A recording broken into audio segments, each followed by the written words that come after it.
Ayer fue el día grande de Greta Thunberg en la ONU. No habló ante la Asamblea General, pero la verdad es que poco le faltó. Lo hizo ante la prensa y ante un nutrido grupo de diplomáticos que, como abejas al panal, se arremolinaron en torno a la gran esperanza sueca para salvar el planeta. Como era de esperar, no defraudó. Le escribieron un discurso incendiario que lleva 24 horas dando que hablar a todo el mundo, incluido dándome que hablar a mí, pero no adelantemos acontecimientos. Antes de eso, la Judy Garland del ecologismo se las tuvo que ver con el diablo en persona, con Donald Trump, quiero decir, que pasó a solo unos metros de ella haciendo como que no existía. Fue un momento muy tenso en el mismo recibidor del edificio de Naciones Unidas en Nueva York, junto a los tornos de entrada. La cara de Greta Thunberg era un auténtico poema. Veámosla.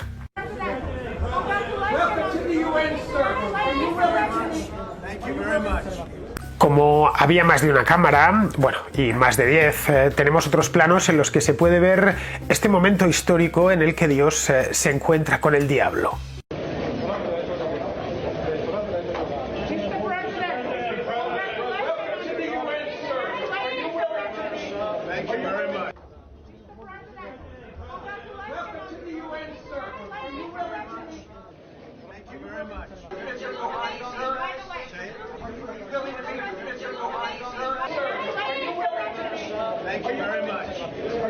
A Greta Thunberg se le da mejor poner mala cara que buena. Greta Thunberg pertenece a esa variedad de nórdico con cara de acelga tipo Stefan Löfven, que es el primer ministro del país. Dan ganas de mandarle unos tunos de la Universidad de Salamanca para que le canten una serenata alegre, eso sí. Pero Löfven, como la propia Greta, no siempre está de mala leche, a veces sonríe, aunque sin muchas ganas, la verdad. Pero es que el mundo no está para sonrisas, arde a nuestro alrededor y no queremos darnos por enterados, no queremos darnos cuenta de ello. Esta es, por ejemplo, la temperatura promedio de ayer en todo el mundo. En los trópicos se registraron entre 20 y 30 grados Celsius, por supuesto, en las latitudes medias entre 10 y 20 y en los polos por debajo de cero. Acabamos de atravesar el equinoccio de otoño y anda la cosa muy bien repartida entre ambos hemisferios, como podemos ver. En el Sáhara hizo un calor de muerte, en el Tíbet un frío de 1000 demonios, pero eso sí, en la península siberiana de Kamchatka hacía tiempo de salir de picnic. Una pena que allí no viva casi nadie. Pero esto no quita para que no nos lo tomemos en serio, claro está. Y eso mismo es lo que nos quiso decir ayer Greta Thunberg desde la ONU.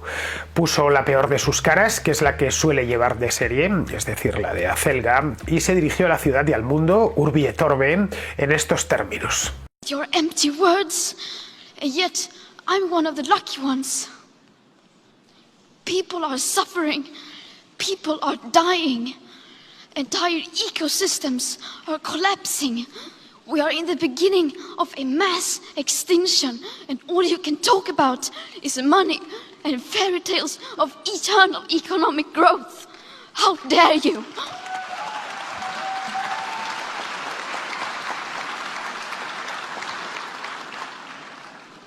There will not be any solutions or plans presented in line with these figures here today, because these numbers are too uncomfortable and you are still not mature enough to tell it like it is.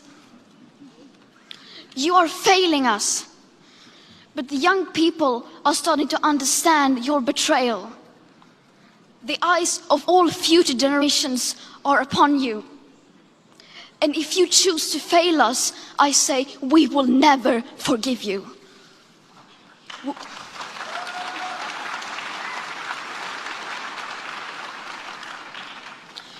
We will not let you get away with this. Right here, right now, is where we draw the line.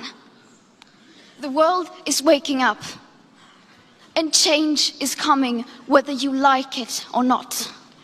Thank you. Estoy francamente conmovido. Han robado nada más y nada menos que los sueños de un adolescente de Estocolmo que que llegó a Nueva York hace unos días en un velero solar de varios millones de euros, patrocinado por BMW y por el Club de Yates de Mónaco.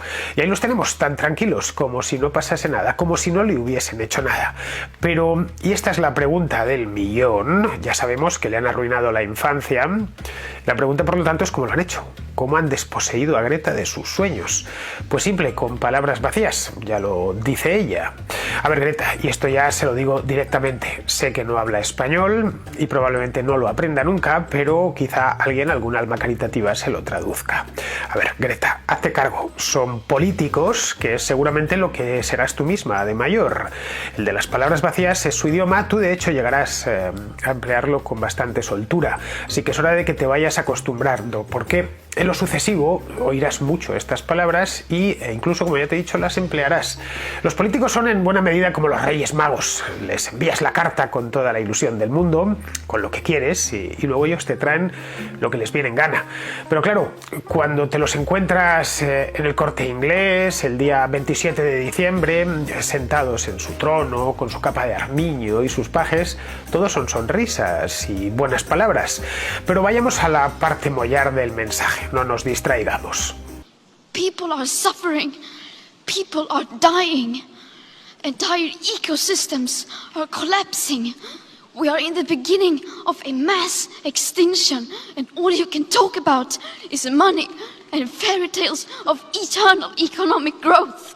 How dare you? Pues no sé qué decirte, Greta. No sé cómo te atreves a decir semejante disparate.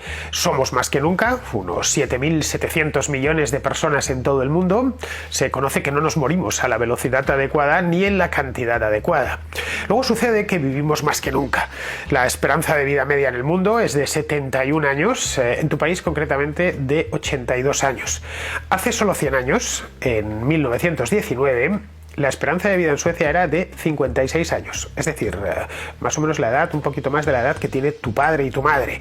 En el mundo era bastante menor, era de 34 años, en 1919 estoy diciendo, por lo que lo del último siglo sí que ha sido un cuento de hadas, pero un cuento de hadas real.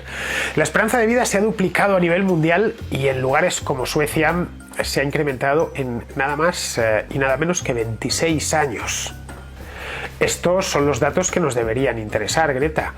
No solo somos más seres humanos que nunca, y eso es necesariamente una buena noticia, sino que gozamos de mucha mejor salud que nuestros antepasados, que todos, no solo los del primer mundo, también por supuesto los del tercero.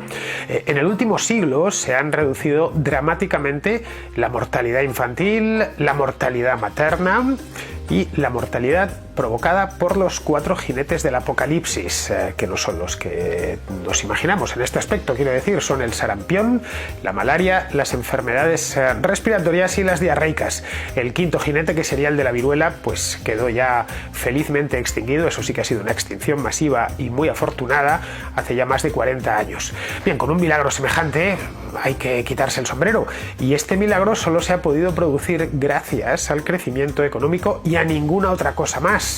Cuando la economía no crece, la gente se muere, algo que debería saber Greta, que tiene ya 16 años, edad más que suficiente para entender que donde no hay harina, todo es mohína, porque a los 16 años ya no se creen los Reyes Magos.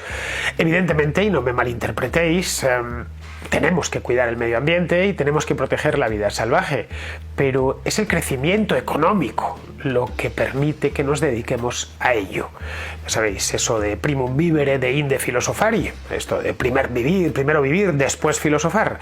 Europa, por ejemplo, se ha reverdecido a ojos vista en el último siglo. Se han recuperado regiones enteras de bosque porque en Europa ni nos comemos el paisaje, ni lo quemamos para calentarnos, ni construimos con él. Nuestras casas no están hechas, por lo menos las casas modernas, de madera, salvo contadísimas excepciones, y esas excepciones provienen de bosques industriales. Los europeos de hace 100 años eran más pobres, estaban más enfermos o enfermaban con bastante más frecuencia, y para colmo de males acababan de salir de una guerra y estaban a punto de meterse en otra. A todo esto, hace 100 años, como ya os he dicho, vivían bastante menos que nosotros. En fin, esta es la tasa de homicidios en diferentes países europeos desde el año 1300. y esta otra la cifra de muertos en el campo de batalla desde 1946. Está excluida, lógicamente, la Segunda Guerra Mundial. El mundo, en definitiva, es un lugar mejor, lo miremos desde donde lo miremos. No estamos al borde de la extinción, ni de ninguna catástrofe similar. Estos son los números, no me los estoy inventando, son cifras oficiales, números seguramente incómodos que los profesionales del miedo, los Savonarola de nuestra era, rara vez nos muestran. Atemorizar a la gente fue siempre un negocio redondo, eso es lo cierto. Solo necesitas un profeta convencido, una profecía abracadabrante, más que convincente, y un púlpito lo suficientemente alto. Para proclamarla, quiero decir, no se me ocurre ningún púlpito más alto que las Naciones Unidas. Greta Thunberg, por lo tanto, no es la primera, tampoco será la última. ¿Por qué? Pues porque nos gusta flagelarnos. ¿Qué le vamos a hacer?